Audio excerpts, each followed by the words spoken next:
मुख्यमंत्री मोहन यादव का बयान, हमारे प्रदेश में सबसे ज्यादा बाघ है। मुझे खुशी है कि मेरे कार्यकाल में 2 नए टाइगर रिजर्व शुरू हुए। सरकार के द्वारा वन्य जीवों का प्रचार भी किया जाता है।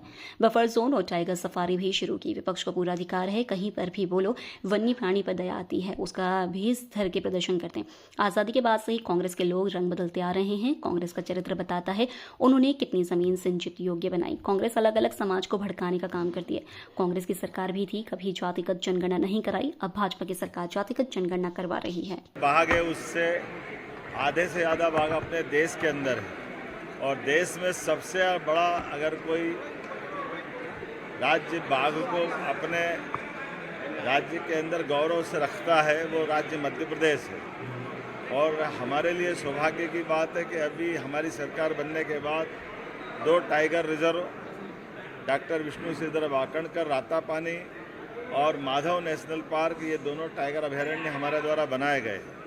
मेरी अपनी ओर से राज्य के इस गौरव के लिए आप सबको बधाई। हमने तो हमारे बाघों को संरक्षित करके गौरव हासिल किया है। हमने अपने वन्य प्राणी की पूरी चिंता करने के बाद अगर कोई किसी सरकार के द्वारा यथायोग्य प्रकार से वन्य जीवों का नियम अनुसार हस्तांतरण करने में तो हमारे पास वो अच्छे प्राणी हमको दे दे, हम कुछ बाघ भी देते हैं। लेकिन हमारे सभी प्रकार के जू, हमारे सभी प्रकार के वन्य प्राणी विहार, इन सब के अंदर हमने आगे प्लान बनाया है कि हमारे अपने टाइगर रिजर्व के पास में बफर जोन में भी टाइगर सफारी भी प्रारंभ करेंगे। नाग पंचमी की मेरी अपनी ओर से बधाई।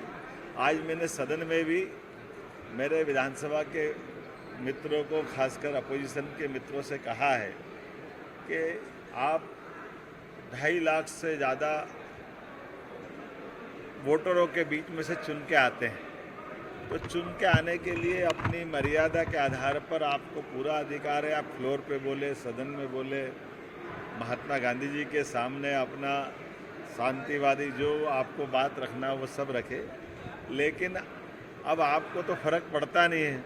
मुझे तो वो वन्य प्राणी पे दया आती जो इस बात पे हंसते होंगे कि ये हमारा रूप बना के भैंस क्यों बनना चाहते हैं, ये मनुष्य योनि को बदनाम कर रहे हैं, कभी गिरगिट बन के अपने बात रखते हैं। तो ये कांग्रेस का रंग बदलने का चरित्र आज़ादी के बाद से दुनिया ने देखा है, प्रदेश ने देखा है।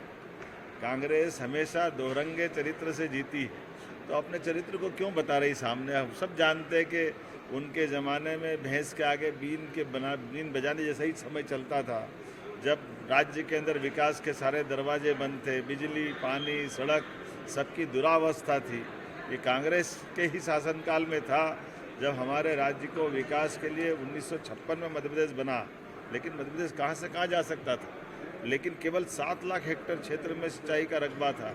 ये कांग्रेस का और भाजपा का चरित्र बताता है कि 55 साल में 7 लाख हेक्टेयर और हमारे 20 साल में 55 लाख हेक्टेयर प्रति व्यक्ति आए। कांग्रेस के शासनकाल में 11,000 रुपये प्रति व्यक्ति, आज हमारी शासनकाल में 1,52,000 रुपये प्रति व्यक्ति। तो कांग्रेस इस सब बातों को देख करके विचार करे कि उनकी बात करने का तरीका कहीं उनको तो महंगा नहीं पड़ रहा।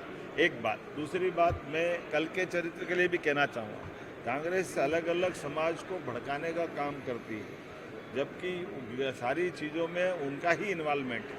पिछड़ों की जनगणना को बंद करने का पाप कांग्रेस की सरकार के तत्कालीन प्रधानमंत्री जवाहरलाल नेहरू जी पे जाता है। बाद में नेहरू जी के बाद इंदिरा गांधी के बाद राजीव गांधी जी के बाद लगातार 2-4 साल हमारे माननीय अटल जी की सरकार छोड़ दो तो लंबी समय से कांग्रेस की सरकार रही, लेकिन उन्हें जातिगत जनगणना नहीं कराई। जो अंग्रेजों के समय चलती थी वो भी बंद करा दी। 2011 में जनगणना की जोर शोर से बात कही, उसके रिकॉर्ड सबके सामने नहीं लाए। ये तो आज का समय यशस्वी प्रधानमंत्री का, जिनने जातिगत जनगणना के मामले में खुलेआम कहा कि हम जातिगत जनगणना कराएंगे और उसका समय सीमा में देश के सामने पूरी बात ले आए। हमारे अपने राज्य के अंदर भी 27% आरक्षण के मसले पे भी कांग्रेस वही चरित्र रख रही। कांग्रेस ने जान करते बगैर तथ्य के कमजोरी के आधार पर, लचर नियम के आधार पर बात रख दी और अब उस बात के आधार पर झूठ बोलती फिरती कि हमको 27% आरक्षण। हम डंके की चोट कह रहे 27% आरक्षण के लिए हम निश्चित रूप से देने वाले हैं। और हमारे कई विभागों के अंदर जहाँ स्टे नहीं था हमने 27% ऑलरेडी आरक्षण दे दिया है। लेकिन जहाँ जो कोर्ट में मामला अटका पड़ा है, कोर्ट में भी हम अपनी तरफ से सरकार के पक्ष में 27% आरक्षण की बात लिख के दे रहे हैं। हमने कहा जनरल कैटेगरी का 10% हो, एससी हो, एसटी हो, ओबीसी हो, सभी के लिए हमारे मन में भाव बराबर है। हम किसी एक दायरे में सिमटना नहीं चाहते।